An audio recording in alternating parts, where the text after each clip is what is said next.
House prices are falling in Toronto, and here's what a home could cost by the end of 2025. And by the way, the Blue Jays are going to the World Series, so probably wear this jersey for the rest of the videos, at least while they're still playing, and hopefully become champions. BlogTO posted this article that says housing prices in Toronto falling, and here's what a home will cost by the end of 2025. But actually, they pulled their data from Royal LePage's housing market update, where it says home sales activity is rising, prices are not. This does go through the entire country. So we'll talk about some of the different areas across Canada. We'll also talk about the Greater Toronto Area and what exactly we've been seeing, especially when it comes to pricing for different property sectors. So condos have been performing differently than detached. We'll talk about what that looks like, at least throughout the last couple of months going here through the fall market. Third quarter highlights. In the third quarter of 2025, national aggregate home prices remained flat year over year with a 1.2% decline over Q2. One of the highest property price increases across the board. Greater Montreal area up almost 5% year over year. Toronto and Vancouver markets declined 3.5% in Toronto, 3.1% in Vancouver. Now, as we've always discussed on this video channel, Greater Toronto is Toronto and all the other areas surrounding it. It's about a 2-hour radius around the city of Toronto. Definitely a different market than 905 versus the 416, which we will get to. The national year-end forecast was adjusted downward due to price declines in greater regions of Toronto and Vancouver, with the aggregate price of a home now expected to increase to a modest 1% in Q4 2025 over the same quarter last year. This does also mention that Royal LePage applauds the federal government's commitment to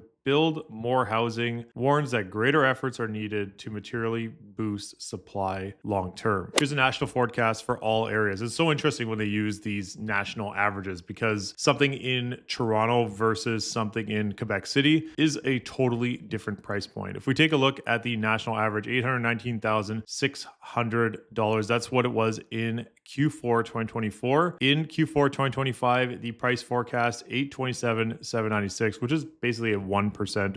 Or I'd argue this is relatively flat year over year from a forecast perspective. If we look at Montreal, they've seen quite a rise in prices year over year, about 5%, as we just mentioned.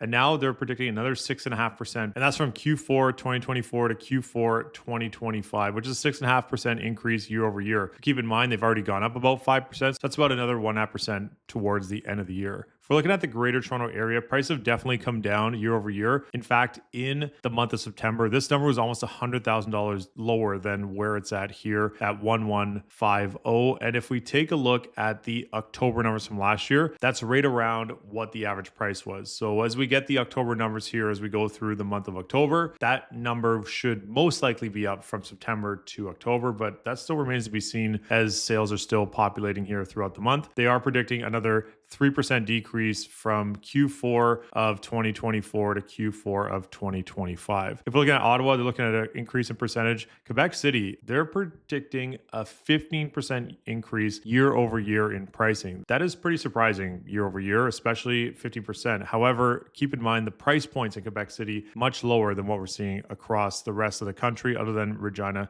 Saskatchewan, which was also basically a 7% increase year over year prediction. At the start of this video, I did mention how the city of Toronto performs very differently than the 905. And here's a great example of that. And this is from the latest Urbanation Report that just came out last week here for the Greater Toronto Area. This report that our brokerage actually brings in-house to give us the most up-to-date and clear data. They do an amazing job there at Urbanation. And even on their website, they do have free reports that you can get. Not quite as detailed, but still very, very good. Sales for low-rise homes perform better in City of Toronto than 905 during September. Detached sales up 13% in Toronto year over year versus 9% in the 905 year over year. Semi-rows and towns up 28% in Toronto versus 0% growth in the 905. Now, one other caveat to that is there's definitely not as many semis outside of the city of Toronto as we do see in the downtown or Toronto core. Average detached prices in Toronto only declined about 1% year over year. 905 declined 8%. So this is where when we talk about how the 905 and 417, 416 are performing very differently. When we meet with new buyers, we do need to go through a lot of those details, because if you are looking for a huge deal or decrease in price year over year for some of the best properties in some of the best areas of Toronto, it might not be as drastic of a drop as the rest of the media may point out.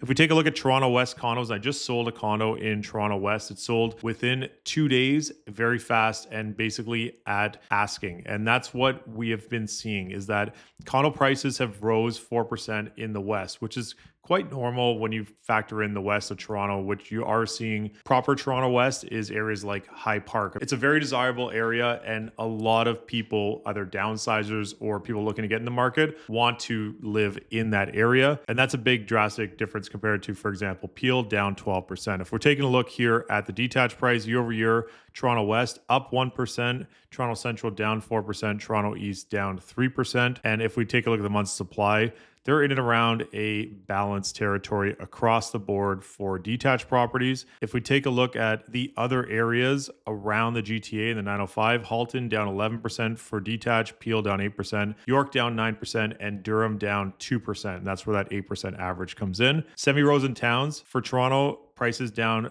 3% in the west, down 15% in the central, and down about 1% in the east. So relatively flat. And I would argue that the west and east for the semis are generally the most desirable areas as a whole. And the ones in the central, I've noticed this year especially, and this could just be what I'm seeing on the ground level, at that 1.2 price point, these properties need a ton of work. Like, I'm talking a full gut job. That could be also why price is down year over year. And then holding pretty steady in Halton, down 8% in Peel, down 7% in York, and down 8% in Durham.